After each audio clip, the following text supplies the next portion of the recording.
Well, hello and welcome to what is the 51st episode of the Adoption and Fostering Podcast. Hello, Podworld. There's no reply from Podworld. Where was the reply? We were expecting them to go, yeah, you're back, yay! Yeah, no, there's none of that Nothing. at all. People are, like, racked with indifference, burning indifference. Yeah, quite likely. Well, and who could blame? Yeah, well, I'm Al Coates. I forgot to do the intro. I'm Al Coates. That's what I was waiting on, you see. That's why I got a bit confused. Oh, that was... And I'm Scott Cass-and-Rennie.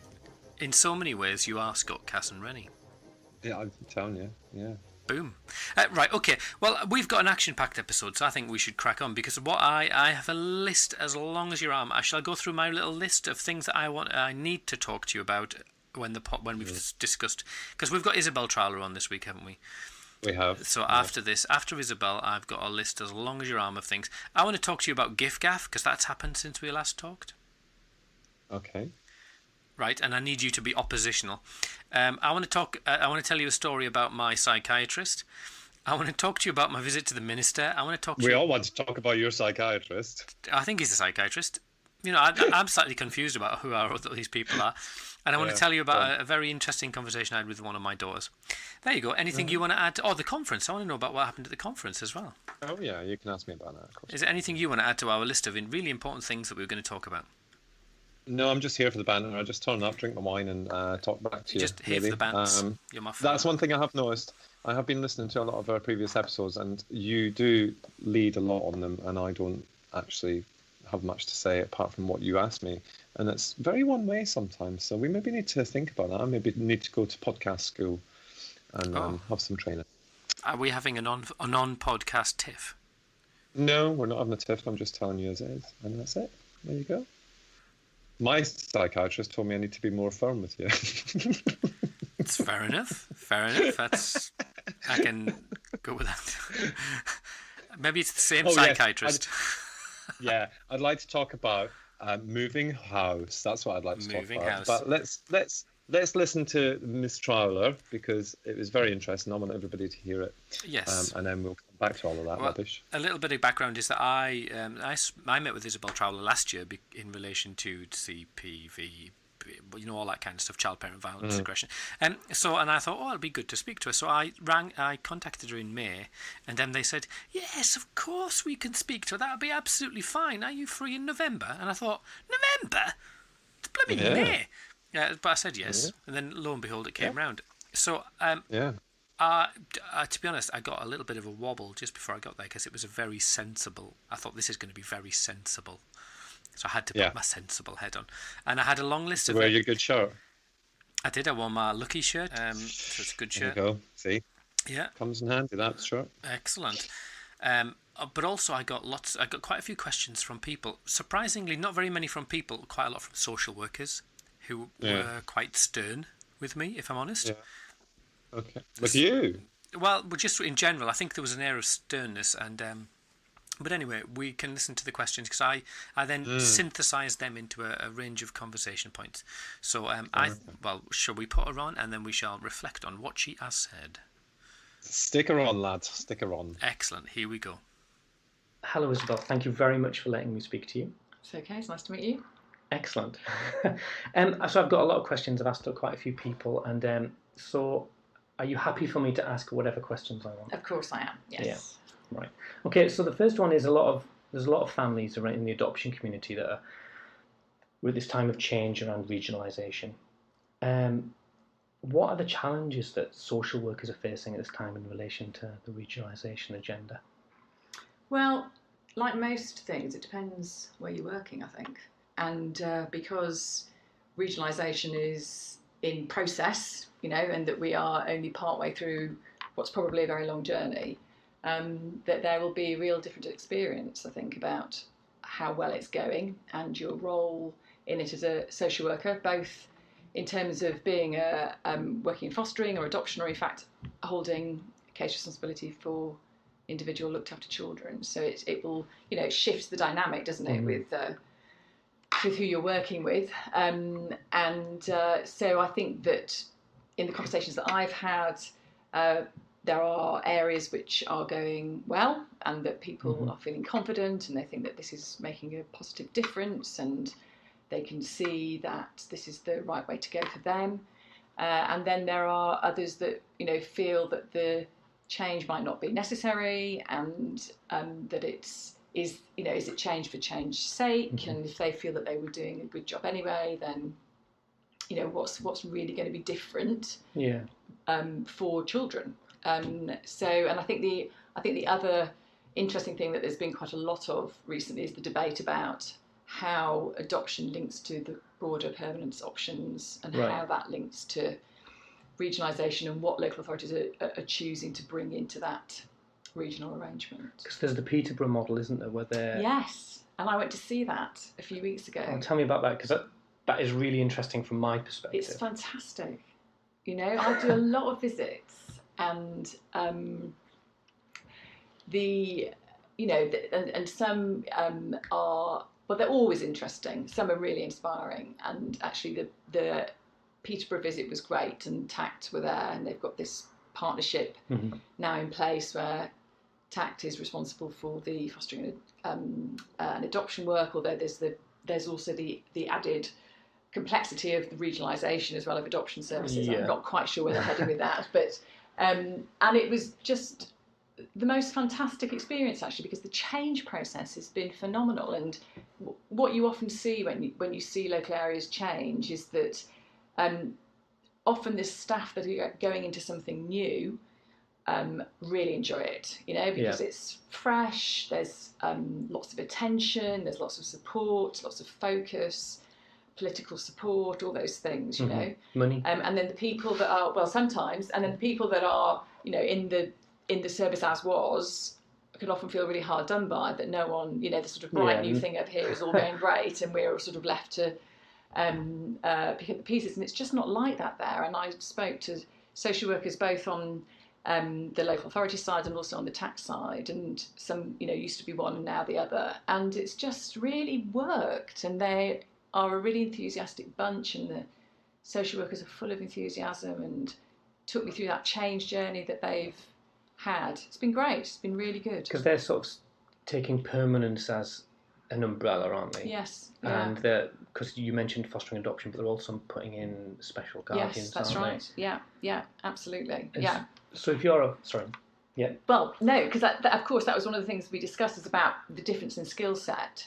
So one of the things traditionally that people will argue, some people argue, is that, if you're doing adoption assessments, then and that's different to fostering assessments, and then SGO assessments are different, again, and so on and so forth. And actually what they've managed to do is not everybody, but a lot of people have a mixed case load. So they're working with families from prospective adoptive families, foster carers, and special guardians. So and that's really worked, and people were really, really sceptical about it, and they were like, I haven't done a fostering assessment ever, or not for 10 years, or it's overall it seems to have gone really well. It's interesting you mentioned sort of the development of workforce, because that was one of the key things that I wanted to talk to you about, was because if I want to start a fight on Twitter, I'll talk about the knowledge of my social worker, and people are frequently, it's a bugbear in that community. I mean, that Twitter is of itself, it is, it's a place for a lot of people who reflect full and forthright views. But again and again and again, people come back to this idea that actually they see a workforce that really doesn't have that specific knowledge that's around permanence. So what is the government, I'm going to lay that on your shoulders, what is the plans for workforce development for social work? Yeah, well, I mean, the first thing to say about that is that there's a big debate about why government would have a role in that in the first place. So half the time the social work profession is saying, government, back off, this is our profession, you shouldn't have anything to do with us. And the other half of the time is saying, where's the support and CPD opportunities and so on and so forth. So there's a bit of a that friction. There is that sort of friction, So I mean, this very much links for me to accreditation and the knowledge and skills statements, and very strong believer that whilst the first degree as a generic qualification. And I think we've parked that debate, it's been raging for, 20, 25 years, or probably, it's a huge for shock. as long as I've been around, Yeah. for decades a before. doctor's are gobsmacked. I mean, again this week I said to someone, well, it's a generic degree. Yeah. I go, you mean you didn't learn about trauma? And I went, no, it's cradle to grave. Yeah. So you're shoehorning everything into that 3 years. And that's, we've had those debates, and that's how it is. But I think it's really, really critical that we have a post-qualification framework which incorporates specialism. So I have done, as you know, a lot of work on developing the knowledge and skills statements of child and family social workers, and also looking at having professional exams at both practitioner, supervisor and practice leader level. And this, knowledge and skills statements take into account the fact that permanence, and in its broadest sense, which is about child stability, how can we make this work for this child and not just for 6 months or 5 years, but forever. Does the permanence also look at child story? Because permanence comes out of... What do you mean by child story? Well, the sense that permanence, there's a reason for the need for permanence because there's a traumatic event or a neglectful situation. Yeah. And I think that's where often people are saying, my social worker doesn't know about trauma. Yeah, okay. Or... So one of the other things that is in train is the idea of having a permanent CPD program. So so accreditation is very much about the hierarchy, I suppose, and as you move through your career and you move up, then you at different levels, then you should take a suite of professional exams like lots and lots of professions do.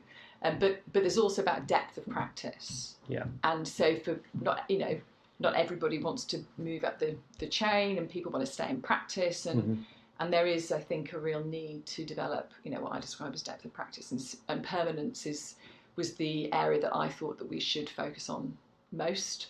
Yeah. And that I know that the department has been working on looking at how that could be rolled out. I think that should be a really substantial programme for senior practitioners, so that we have a good critical mass within the system that look at all the things that you need to know and understand about, how children need to move from, I suppose, one part of their lives to another, and how difficult that is, but also how you navigate the court system as well in relation to that, and that you do that successfully, and that's done in the shortest time possible. That sounds like an ideal. But what are the barriers to that? Are the profession themselves? Because I can speak. In terms of the rollout of that. Yeah, that idea of, because what you've described there seems perfect. Yeah. But who? Yeah. Well, it's what's interesting. Stopping that? It's interesting, isn't it? I think that it's about priorities. I think that at the time when we were talking about the permanent CPD, there was a lot of activity going on, and certainly some of the sector leaders were saying there's too much going on here. We can't absorb all this at one go, and that has had a sort of kind of slows things down. Some would say that's a good thing. Other people say that's a bad thing. I think it's a bad thing, but you have to take account of that difference of view. So I very much hope that materialises, and that's something that we see as a really extensive CPD programme. I'm much less interested in sort of 1 or 2 day courses. I don't think that really kind of develops skill and knowledge base, and I think that's something that you have to do over a period of several months, actually. It feels like there's an element of chicken and egg in that we want to be taken seriously as a profession, but for example like doctors, but doctors' CPD is like cast in iron, isn't it? And there's an expectation, whereas at the moment I have to do 14 hours a year, and that can be me reading a book. Frankly, as much as I don't particularly want to go on a course, if I want to be treated as a professional, my opinion to be weighed as a professional, then I need to book my standards up, don't I? I once, probably a couple of years ago now, was selected for the CPD audit for HCPC. All right, yeah. And how did your name come to the top of the list? I have no idea, but it did. And actually, I found it a really useful process. Did you? Yeah, I did. Because it really made me think about what I'd actually learned and how I could apply that to positive impact for children and families. So it really does make you think a lot, actually. And I suppose because of the role that I'm in, that I do, a lot of things that people would describe as CPD activity. And I've just done a year's fellowship with Sheffield University, under the supervision of Professor Sue White, who you may know. And this is in Kate Morris's department in Sheffield, and worked with them and a number of senior social workers who are still in practice at care proceeding cases. We looked for over about 100 children, and really went back to practice to really understand why there's this big uplift in care proceedings and whether our social work decision making has shifted over the last few years or not. But that's a really good example of the opportunities that afforded me, I suppose, to do that kind of CPD. And I'm in a sort of similar position. I get myself into places where that counts as doing this is CPD. Yeah. Or not when you look at the list. But I know a lot of local authority social workers, they're just not necessarily afforded that time, are they? Absolutely. But if it's kind of comes down from on high, you cannot progress or you cannot continue. And it'd be really interesting, wouldn't it, to see, what that is. I think the battle that would ensue by trying to develop a CPD framework across a generic profession would be really, really hard to do. But I think that, when you have, there's 90,000 registered social workers and 36,000 work in child and family social work. And I think that, that there's it's quite a niche area actually in lots of ways. And that the CPD opportunities for social workers really, really varies across the country, because of course it depends which local authority you're working with. And again, I would say that that's another reason why there should be national post-qualification standards, because at least it gives a consistent measure. Measure for people. That staff should be trying to. Because I think that families would want that. Yeah, I think the profession has its all. Every professional has their own opinion on that, don't they? Depending on where they come from, how long they've been a social worker, yada yada yada. But I think the families that I speak to are just they're outraged. Yeah. If I'm honest with you, they said I've read 3 books and I know more than my social worker. Yeah. Which then creates a really peculiar dynamic. Yeah, for social absolutely. workers. And I think, we work in such a sensitive area of people's lives. Whether you're working with birth families or foster carers, adoptive families. When you're walking into someone's private life, that family, that person wants to feel super confident that the person that they're sharing all this information with and trying to build this relationship with are really skilled and knowledgeable people. And taking it seriously. Yeah, and they and many are. And and that's absolutely as it should be. Mm-hmm. So that nicely leads me on to my next question about workforce kind of retention. I mean, that is an issue for our families, the adoption community, the special guardianship community, talking about, I'm on my 3rd, 4th, 5th social worker, and the nature of adoption is permanency is lifelong. It's if you're 6, you're still going to be in permanency when you're 16, 18, 20 and so on. Yeah. So how do you think there's anything the government can do? And I think that might be a stupid question. Well, look, we know what makes people stay. So the thing that makes social workers go to a particular authority and that they stay there is that they're enjoying their job. Yeah. Yeah. That's and then you have to sort of break down a bit of what's enjoying your job mean, and usually it means that they're not overstretched and that they can make a difference. That's generally the motivating factor for people. Rocket science. Yeah, that it's satisfying that they feel that they're working in a way which matches their professional values and that they're making progress and feeling that making a difference. And the turnover in social workers is a big problem in some authorities, but not everywhere. So it's this whole kind of national variance that we've got, where some authorities have been incredibly successful at reducing their number of vacancies, the number of agency workers that they have, and other authorities less so. Mm-hmm. But it should be absolutely a key focus for every senior leader in this country, that that's what they're thinking about.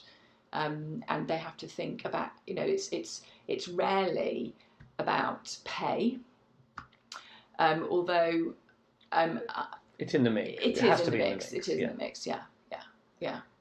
And that's interesting, because I think that I know for myself, I'm in for the long haul with my children. Yeah. I'll be on 14 years with the local authority, and having to tell my story again and again and again just gets. I think, why bother? Because I don't know whether you're coming back. For some some families.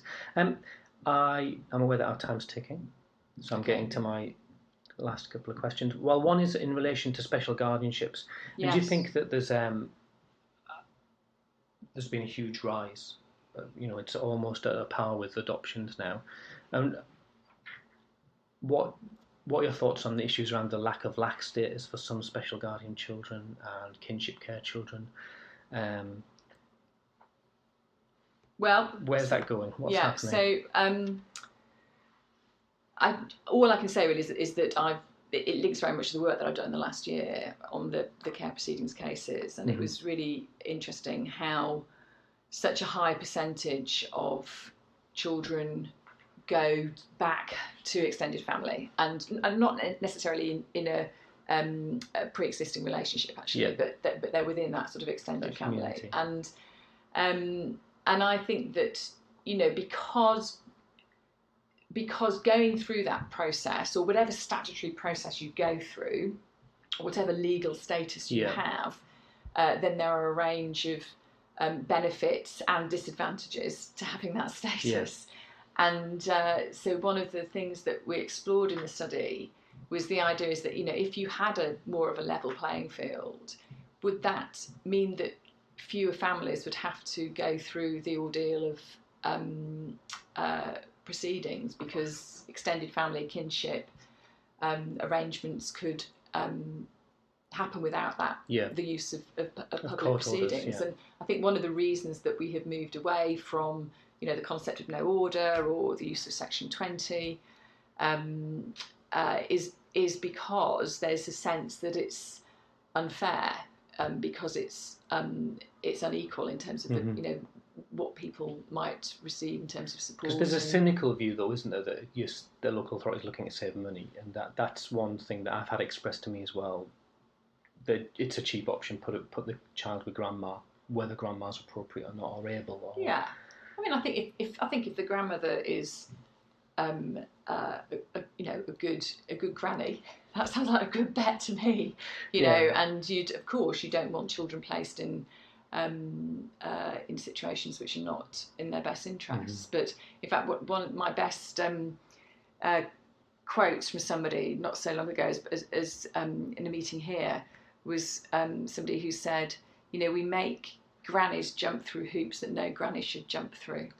And I thought, that's spot on. Get that on a t-shirt. And really, we need to try and make everybody's lives as easy as possible, but make sure that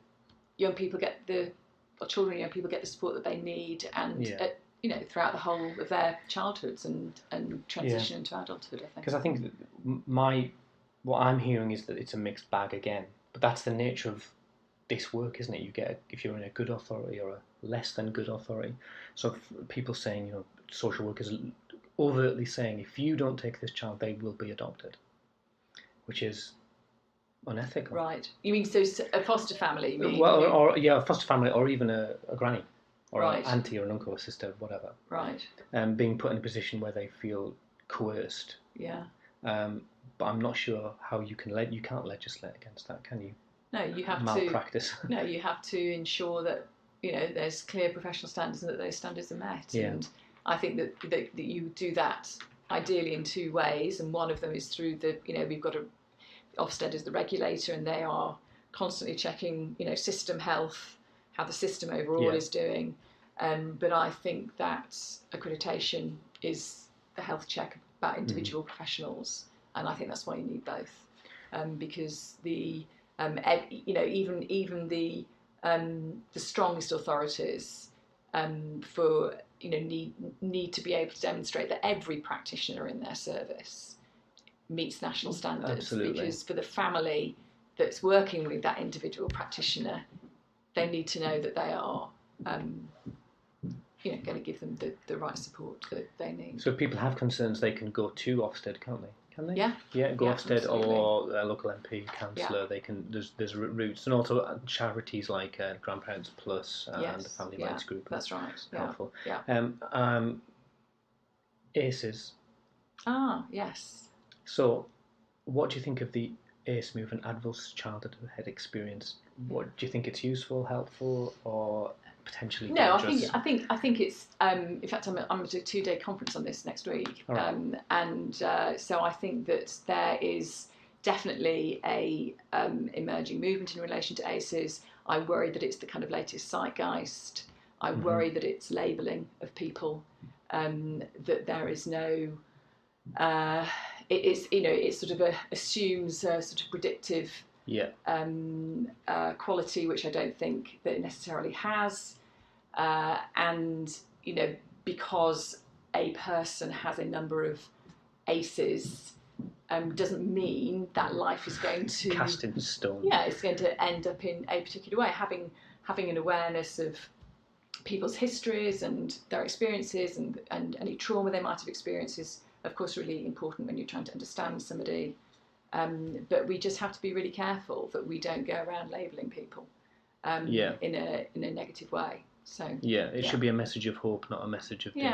and I've just seen too often over my career people kind of latching onto something which intellectually feels, gives them clarity, and then before we know where we are, we're kind of scoring people and using those scores to reward people with services. I think we just need to be healthily sceptical about cautious anything new that's coming. Excellent. Up. I'm inclined to agree, because I had professional teachers ask me, can we have a checklist? I was going, no. Really? Because you're missing the whole point. Last question. This is if I get through this one. Have I got long? Yeah, we're okay. Yes. We're okay. One of the questions I got sent to me was in relation to your role and you as an apologist for social work. What are the challenges that you face speaking out? And the question was specifically in relation to austerity. They were sort of saying, Isabelle Trowler never mentions austerity. She's meant to be this voice of whatever, just the spokesperson for the profession. Yeah. Well, I think. There's several things to say about that. The first thing is that so many people, the last thing that they would see me as is an apologist for social work. I have been, hauled over the coals for being too critical of social workers, and that, I really have. And so I don't see myself in that way at all. I'm a very harsh critic, and I think that's necessary. That I would never defend the weaknesses that we sometimes have in the profession. In terms of being a spokesperson for the profession, I'm not the spokesperson for the profession, and I've said this many times, is that I really do not and have never seen myself as the voice of social work. So what are you? You are the chief social worker. You tell me what you're not, but what are you? Yeah, I'm somebody who has a 25-year history in child and family social work. I work in the department. I'm the senior advisor to ministers. Right. I am, my voice. I have a very strong opinion about most things. I, influence the system in ways that I think will ultimately benefit children and families. The spokesperson for the profession is BASWA. That they have a whole collective arrangement and a whole membership structure, and they are, they're the institution that should reflect their members' views. It's not that I don't,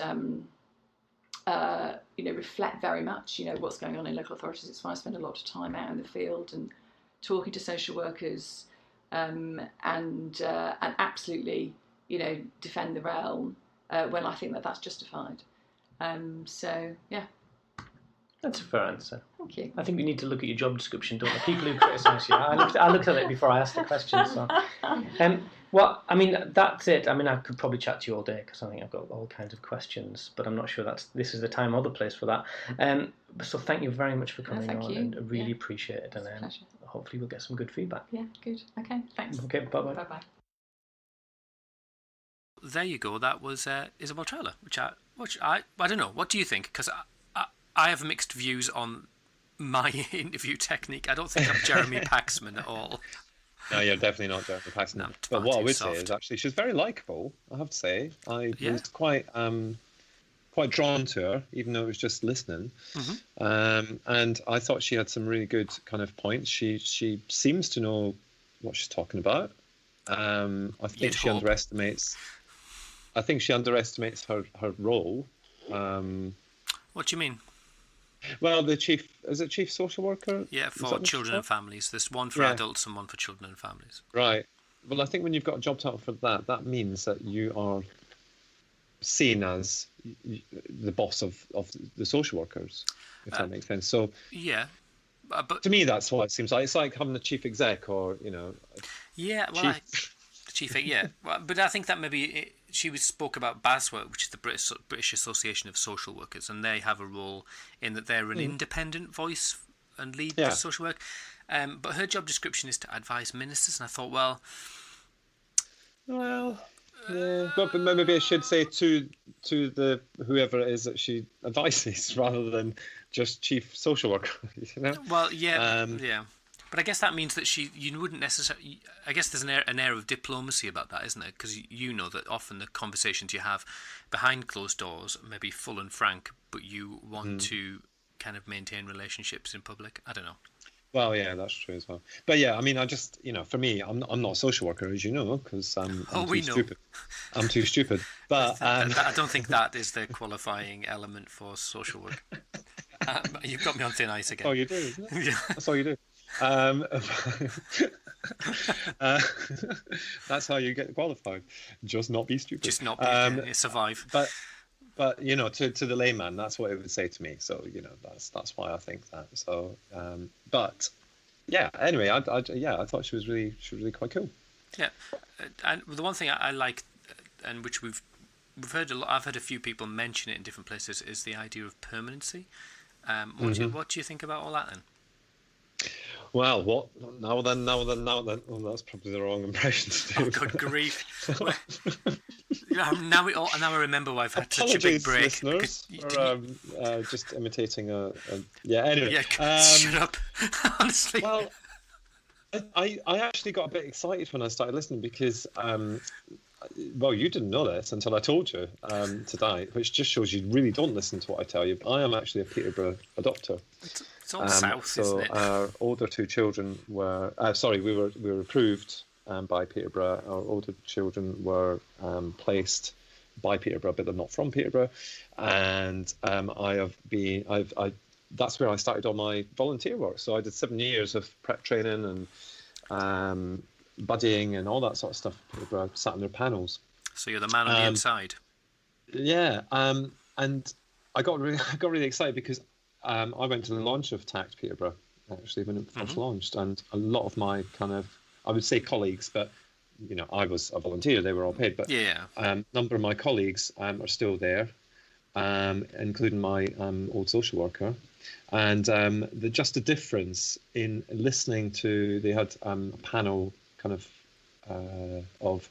foster care, an adopter, and a special guardian, who were asked questions. And just the difference in the support that they've got since TACT became part of the agency is just so impressive. And I mean, I'm not easily impressed when it comes to stuff like that, I have to be honest. But the message from the SGO was the one that hit home the most, because she was at risk of losing her grandchildren when it was the city council. And the reason for that was because she wasn't given enough training.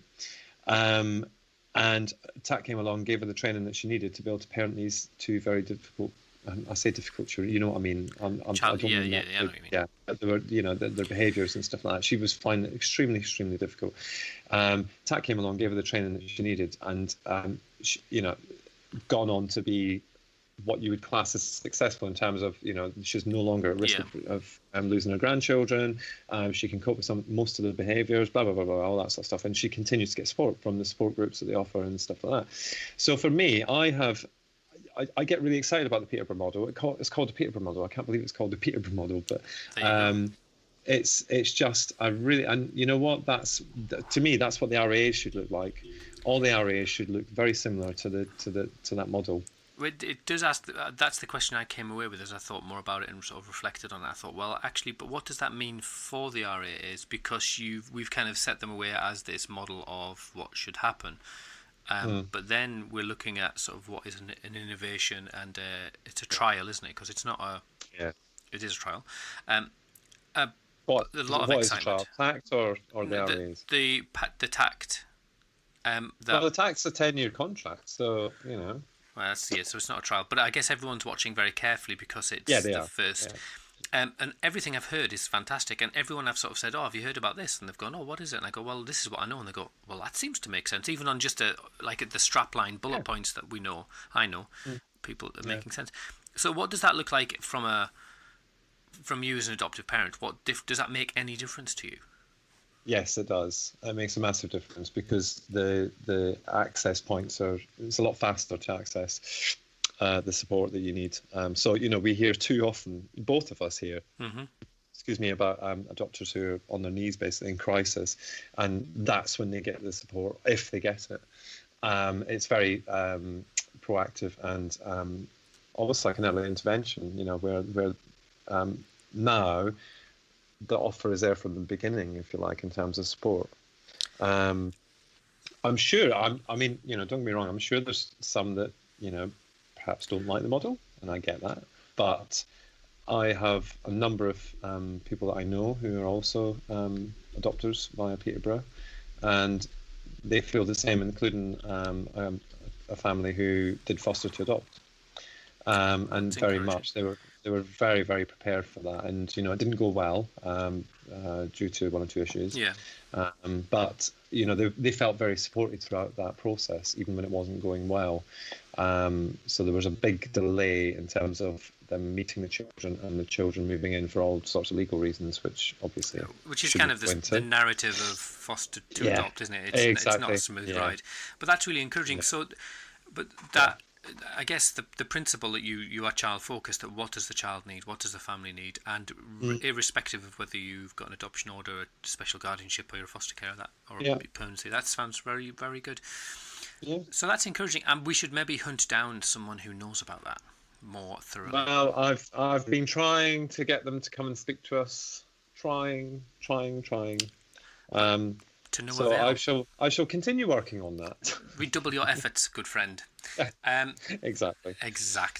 I'm trying to think what else. I think that Isabelle, the stuff around, to me, that then feeds into this idea of professional development for social workers, in that you look at, if you're saying permanency is an issue, because adoption in some ways has its unique aspects, as does fostering and special guardianships, but there's some themes that weave right the way through in relation to trauma, loss, separation, grief, that they've been through sort of traumatic experiences. All of those are woven all the way through, and some of the challenges in relation to contact, in relation to transitions into high school, all of that stuff is kind of universal for those cohort of children.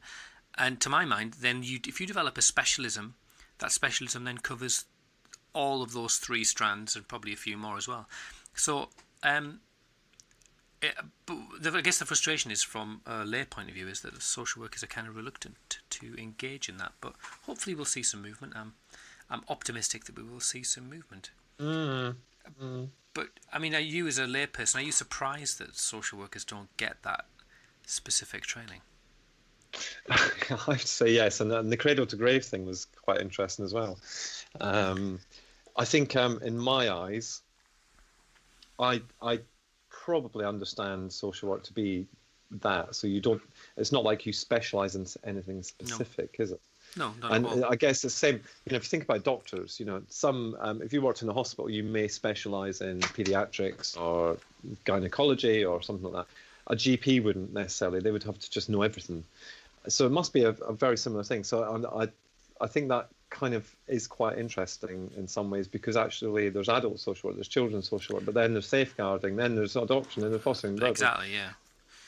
It just goes on and on. There's an endless list, isn't there? And there's going to be probably more as time goes on in terms of this kind of thing. So I think that they're in a similar way to the way that I feel there's some investment, whether it's just of time or whether it's of money, in terms of adoption and fostering and special guardians at the minute, that it's been realised that actually it's moved on since 1980. And I think that social work needs to really do the same in terms of providing the support and the training and the CPD and all that sort of stuff that social workers need to be able to do their job to support families, adults, people with mental health problems, effectively.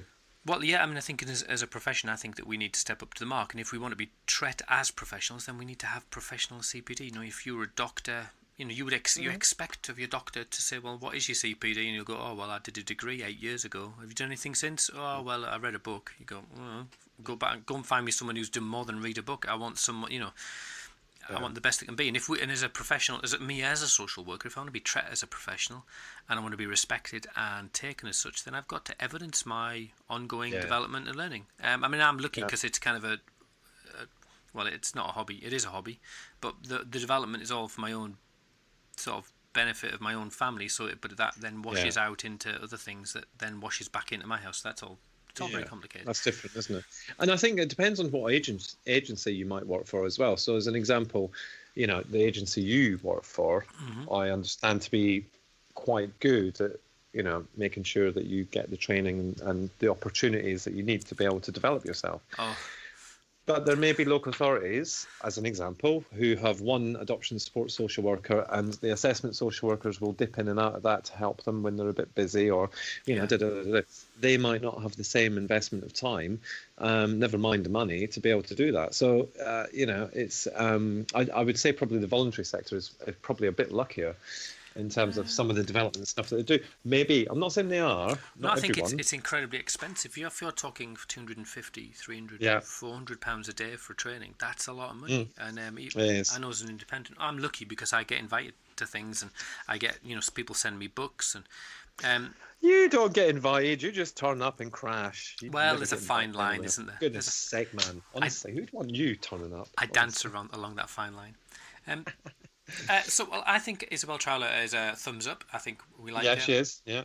I'll give her 10 out of 10. Yeah, I mean, will not dance around the conversation within social work around neoliberal conservatism and all that kind of stuff. But no, we'll not go there. Not going to go there. No. But I liked her. I did as well. Yes, I liked her.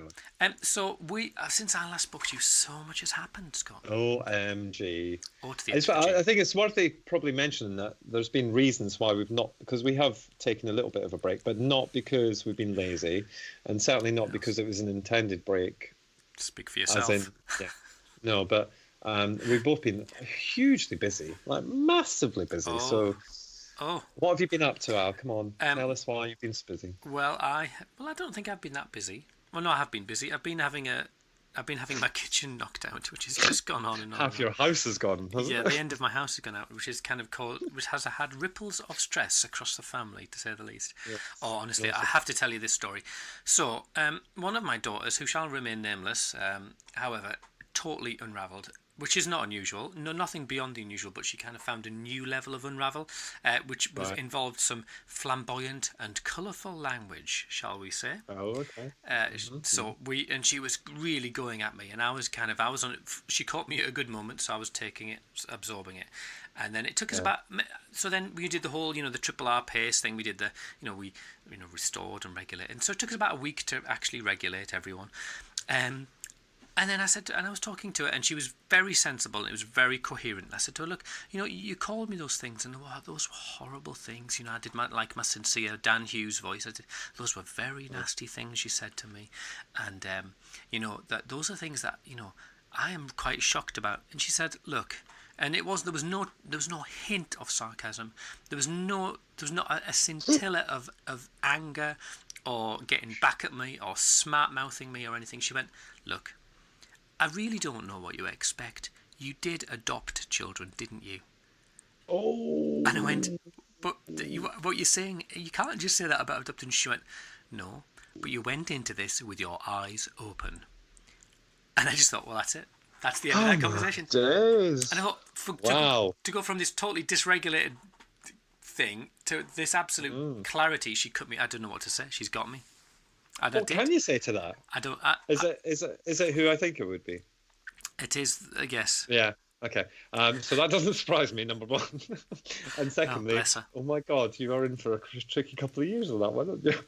It was just that absolute clarity and thought, just like, well, what did you actually expect? Come on.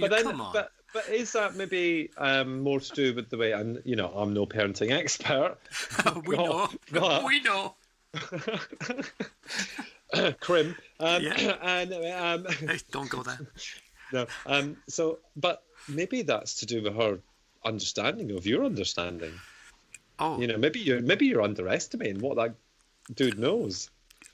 There is that, and in the midst of all that, we've had a formal assessment completed through the Adoption Support Fund, and so now I'll tell you the story. About your parents' skills? Yes.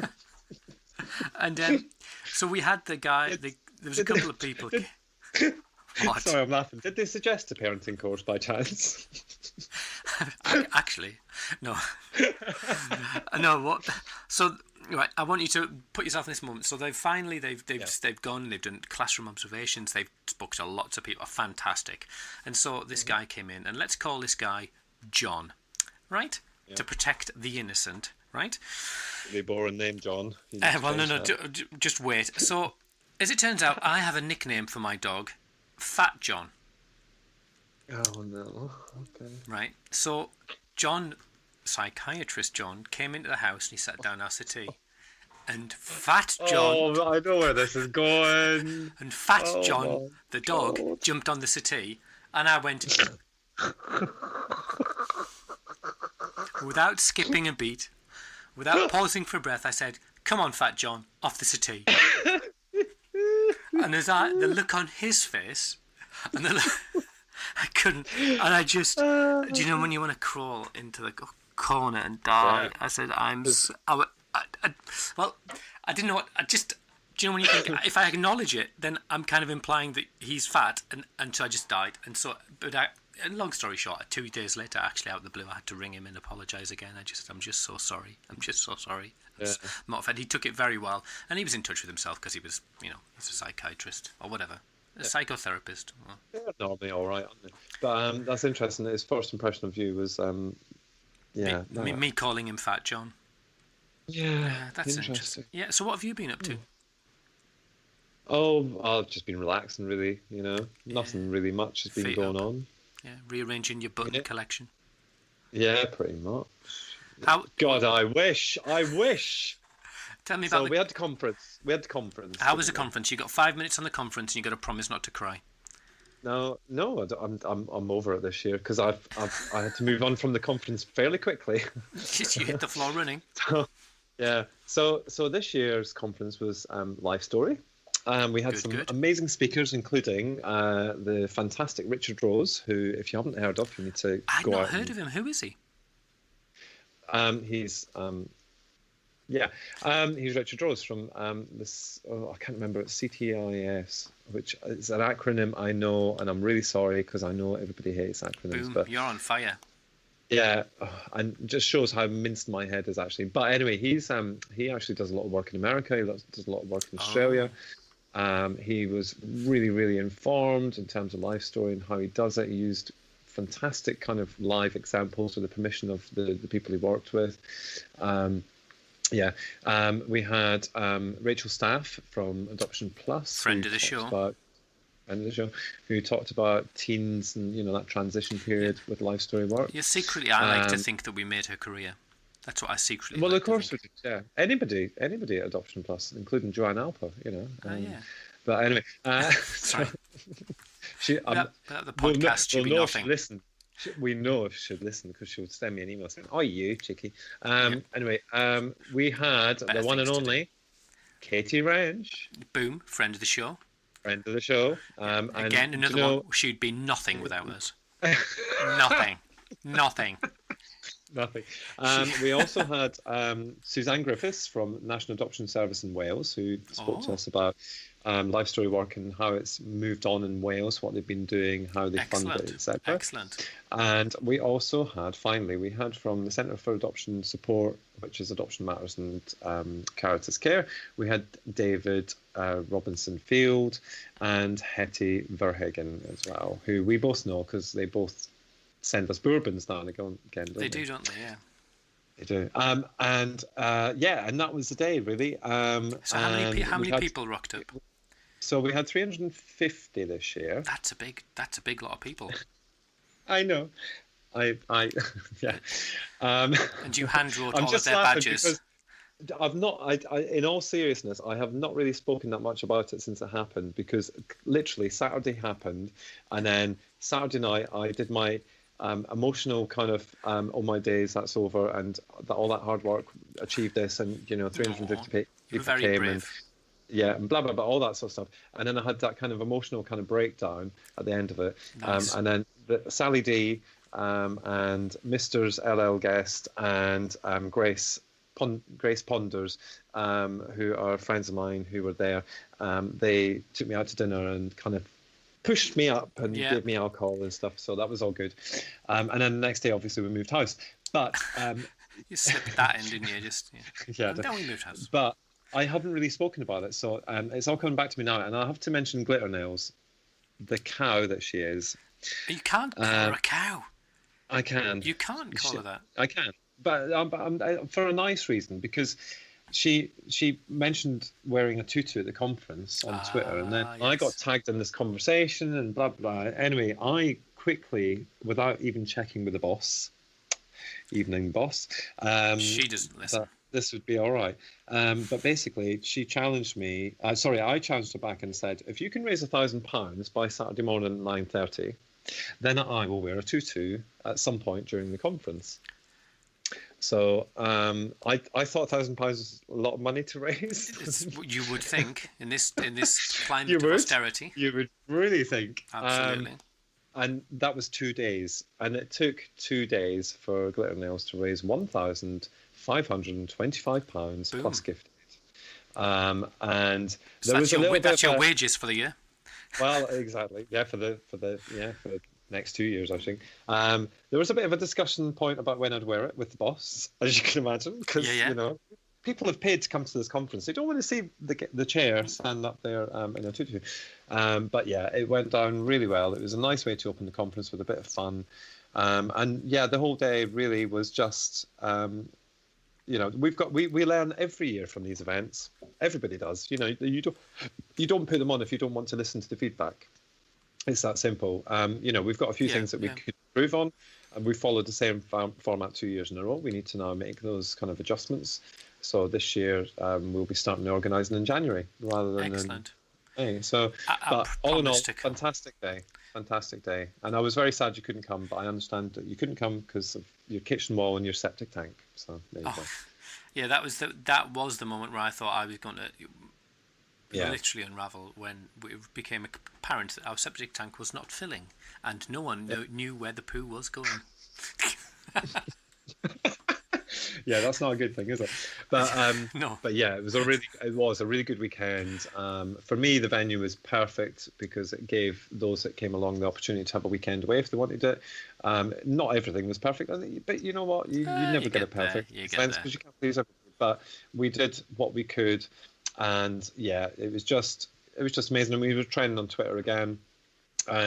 We didn't really have that much time to tweet this time, which is really surprised because I'm normally on it. But it was just so busy because we wanted to squeeze so much in. We were literally counting grains of sand. You had the young people there as well. You had the adoptees panel. Yes, with we Sally did. D. Yeah, can I just let me refer to that as well, because there's been a couple of things that I've seen on social media. And whether it's related to the conference or not, I don't know, but I'm just going to mention it anyway. Go for it. The opportunity to listen to those young people is exactly what parents and professionals want to hear. Some agencies just don't get that opportunity, and some, prospective adopters come along to the conference wanting to learn. That's what the young person's panel is about. Nobody's pushed into doing it. We make sure that they're reimbursed. We can't pay them because we're a charity, and that goes for all our speakers. And our speakers gave up their time as well. But we do thank them profusely, and we respect them so much for coming along and doing that and sharing their stories. Because it's National Adoption Month, which is the US one, isn't it? But that sort of spills Far into too long, in my opinion. Oh, yeah. A long afternoon is enough. But there's a very different emphasis, and obviously the US culture is really different.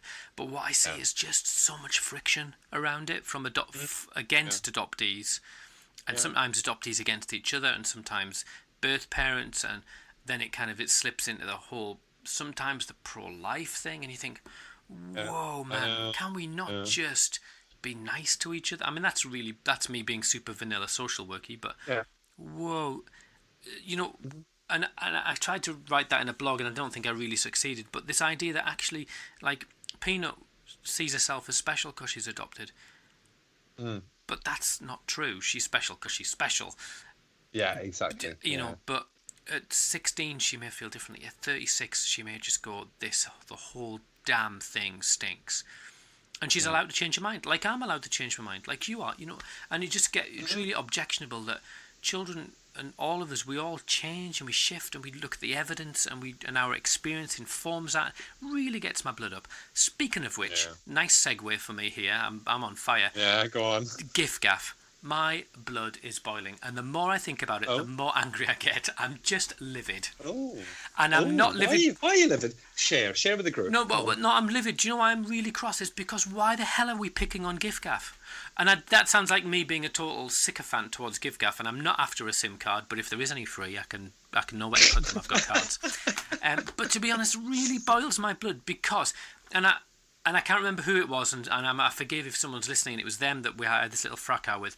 They're going, I was watching Harry Potter, and this advert came on about Giff Gaff, and it was shocking about adoption. And I thought, you're watching bloody Harry Potter, and you've got an issue around Giff Gaff's narrative around adoption. Harry Potter is 18 hours, if you watch the films, of a whole narrative around this fantasizing of what birth parents are like, around this kind of damning of replacement parents, and then and Harry Potter's 18 hours. It's that message is insidious across a whole 20 hours, 18 more hours probably. I don't know how many hours across is there 9-10 films, and then the books. I really don't have a clue. Yeah, you don't have a clue. But then the books, this narrative that's woven in. You want to talk about Star Wars, you want to talk about Matilda, you want to talk about Annie, both versions. You want to talk about every single Disney film, every single Roald Dahl film about the idea that replacement parents are bad and old parents are good, and then we want to choose a Giff Gaff thing because it's really overt. But the fact that it is that overt makes you think that actually it doesn't matter, because if children can't tell the difference between a story and not a story, then we're on a hiding to nothing, because every flipping story on the telly is about adoption.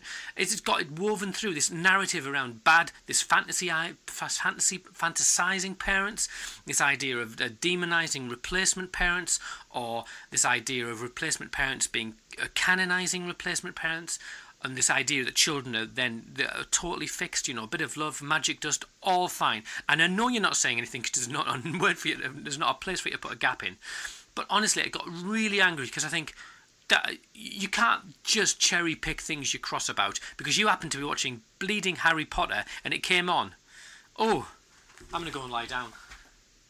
I'll tell you what, I've never heard you rant before, but that was one rant. He is actually lying down as well. I can see him on the screen. He's lying down. I'm just incandescent with rage about the you whole are. damn thing. You really are, aren't you? It really bugs me. Days. And another thing is everyone can sit on their phones and they can get a right arsey tweet frenzy on about ruddy things. But you know what we need to do? Oh, well done. You've just made this 18 now. Right, if you really want to do something about it, then write a different narrative. Change the narrative. Because we can all sit at home and complain about the narrative, can't we? We can all do that. That is really easy. But what we need to do is change the narrative. We need to take responsibility. So if you're a writer, write something. If you're a playwright, write a bleeding play. If you're a songwriter, write a bleeding song. Let's change the narrative, not just sit there and snipe at someone else who's just done a blooming advert. Because to be honest with you, if you think if my child watched that and went, oh, adoption's a terrible thing, I would say it's a ruddy fantasy. You know, and because they're watching every other program, everything they watch has got it woven through. Oh, I think I've gone too far, haven't I? Are you done? I'm not sure I am. I'm not sure I'll sleep tonight. Do you need to speak to your psychotherapist? Oh, Fat John. Speak to the dog. That'll do the same thing. I think. I'm sorry. I mean, I'm not going to say that I'm going to go quite the same length as you've just gone, but I would say that in the typical, in 13 years of being involved in adoption, I've seen a few gaffes made. If you see what I did there, because I like to call it the Giff Gaff. See what I did? Boom! You're on fire. I think there's a number of organisations that have made this mistake. But I think it's the way we approach it. So, I know that there's a number of organisations that have reached out to them, and I know that a number of organisations have spoken to them. And I think that they've welcomed them in and they've talked to them, and they've, from what I gather, they've tried to learn more about adoption and what have you. They pulled the advert very quickly, so I don't see the issue. If it was somebody who said, no, we're sticking to that, we're sticking to our guns, we've spent all this money on an advert, and we're going to blah, blah, blah, blah, blah. Actually, yes, we could have an issue with it then. However, they've not done that. They pulled it very quickly as soon as they realised, there was a problem.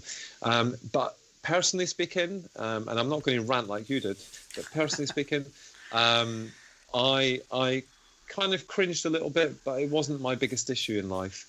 Do you know what I mean? My issue is about whether I'm going to get my ASF funding so that I can put my child to life story work, therapy, and all that sort of stuff, and moving house. So and I'm the Giff Gaff, it was there, it happened. Yeah.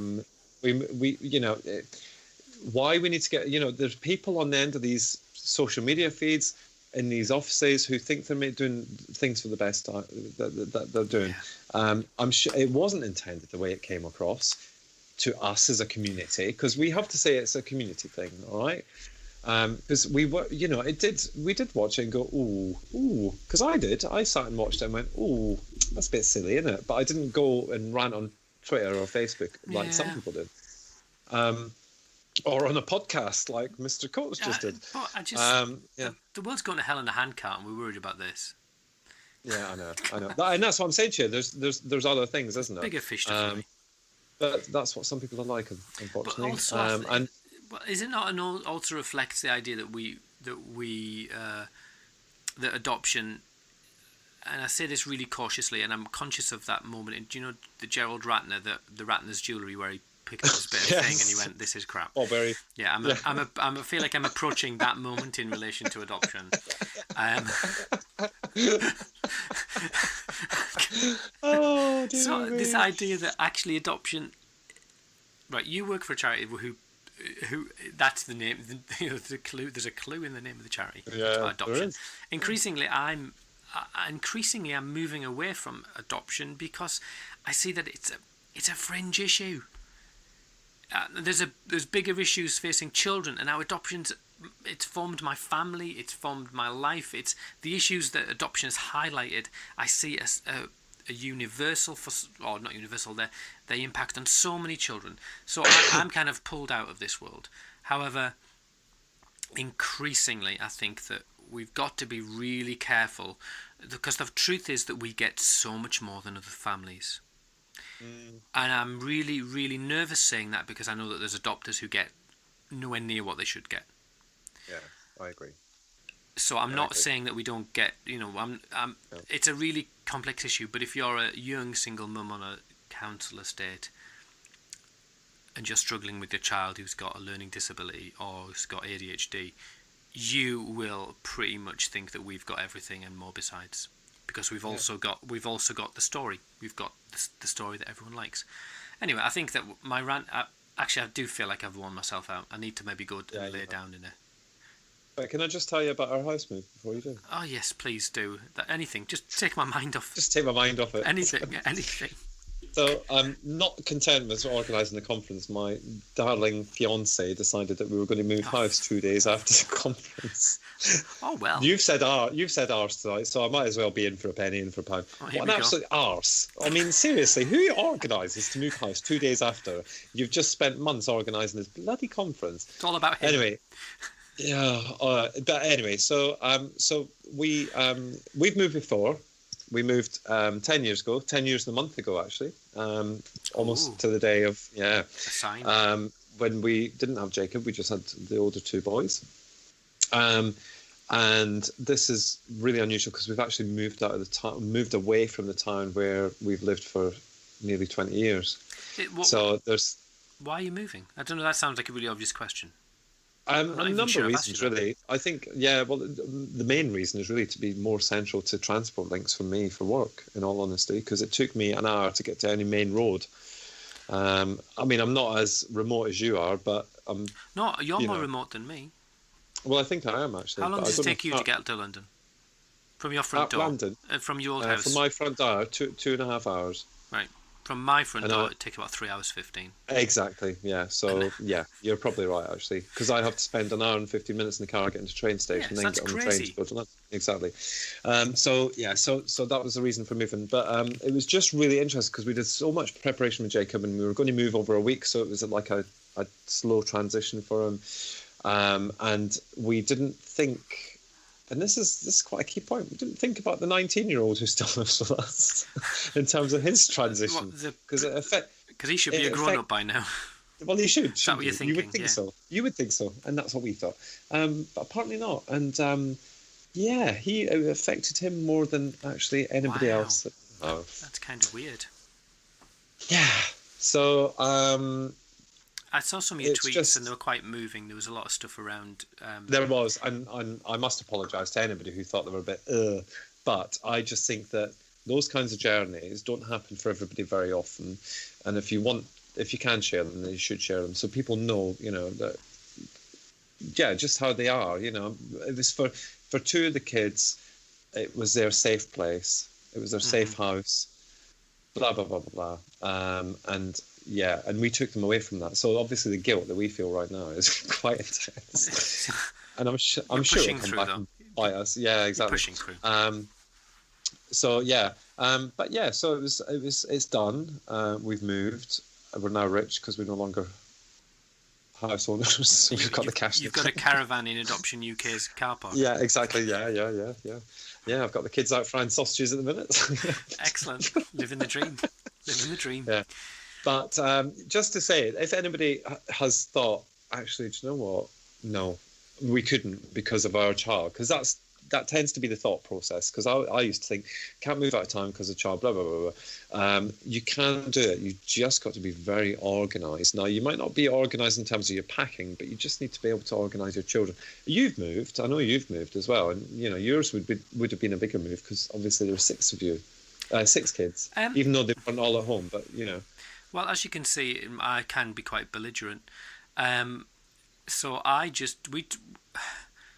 you just packed a suitcase and went, didn't you? Well, yeah. I mean, it was a lot of packing, but I think for us, the move was born out of a pragmatic decision we needed to build a physical barrier between us and people, which in our case was a kind of a 2 kilometre track, just to keep our little runaway safe. But actually how's that working out for you? That's working out good, yeah. I mean, I do sometimes occasionally go out and let tyres down on bicycles because they discovered bicycles. Anyway, I'll not get into that story.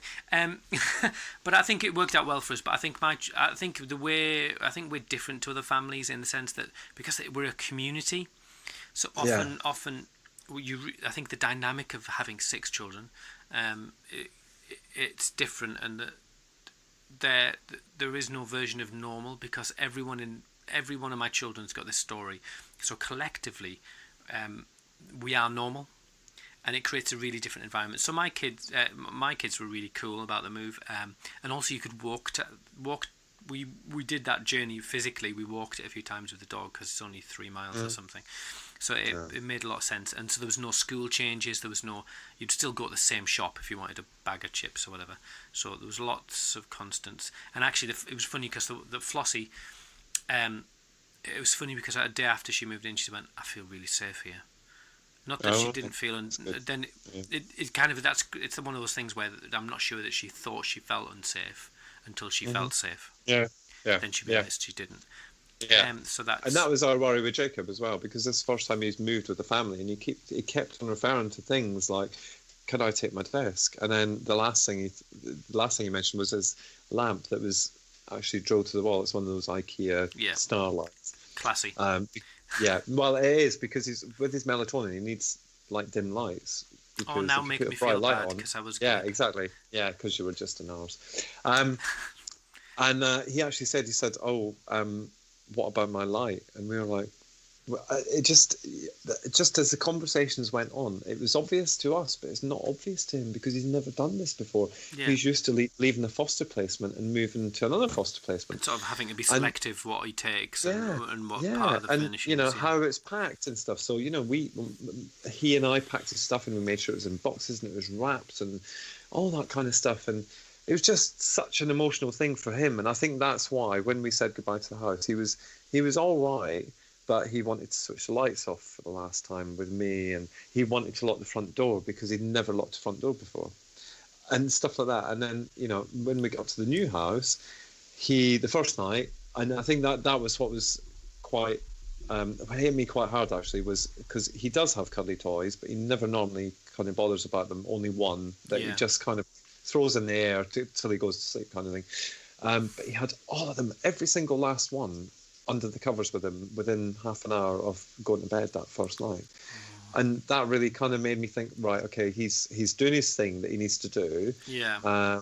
But he didn't do it again and he said, I love this house, but you've taken me away from my friends. So, Oh, well, downside there. But he feels safe. So, for me, that's the most important thing. He feels safe. We've noticed a difference in him since we moved. Even though it's only been a week, I'm sure that'll just be a honeymoon period of some form. Well, you don't know.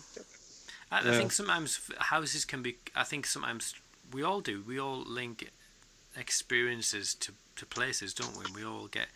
there's places I feel safe. There's places I don't feel safe. There's houses I don't want to go back. I literally can't go back to my old house. I can't even pass it. It upsets me no end. Oh, really? Yeah. That's interesting. That's for another podcast, so...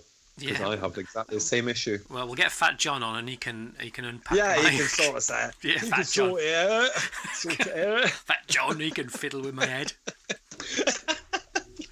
Get the spat. Where you were going with that. Yeah, don't. Where you were going with that. Well, we've bantered for England this time, haven't we? We have. Excellent. But it's much required. Hopefully, Team Rinsey will be. I'm happy now. Yeah. Because she was complaining that we've not done. No, I was starting to get a bit twitchy. Sure it was. It was Rinsey, yeah. I have to say, just on one note, I'm really encouraged to the way the foster care stories and the adopted stories are going. I've enjoyed them. I don't think it's enough. I don't like particularly having to do them one after another. No, I know. I mean, I think that's just circumstances more than anything, to be perfectly frank. Lots of people are getting in touch with me and saying, I've got my story. Can I tell my story? I love one of the messages that's just come through, actually, because for those of you who don't know, obviously the Facebook page and the Twitter feed we both have access to. So I get notifications on the Facebook stuff because I don't have notifications on Twitter because I had to turn them off because it stressed me out too much. Anyway, and I don't mean just for the podcast. I mean just for in all life. Twitter, because I've got 12 accounts on my Twitter account thing, but the Facebook one, I'm just really pleased with the message that we've just had because I just can't wait to hear that one because I think that would be really interesting. I'm not going to give anything away, but yeah. And what about that then Jungle thing? Have you been watching now? Oh, sure. Nick Knowles is on there, isn't he? Oh, give over. What? Who's Nick Knowles? I don't watch it. I'm not. I'm not going there. This is. If this is where the podcast's heading, I'm leaving. I am leaving. I've heard that twice today as well. Yeah. Right. Okay. Right. Anyway. Okay. I'm gonna go. I've literally got. I need to go to bed. I'm knackered. Okay. You are after that rant. You must be. I am. Be, and honestly. I've got. Bless you. I've got all kinds of conference. I've been speaking today about.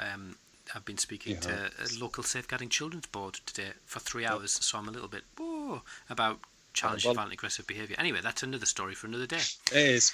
Well, I'm off to the ARC conference tomorrow, the ARC conference. So I may have something to tell you about that. I don't know. Get some free pens. Get some free pens. Yes, always free pens and always bourbons or biscuits. Excellent. Or whatever. Excellent. We may be cheap, but we're reliable. Oh, that's Aria. Hey. Unpredictable. Unpredictable. Well, look after yourself, and hope your new house works out well for you. Bye. Bye.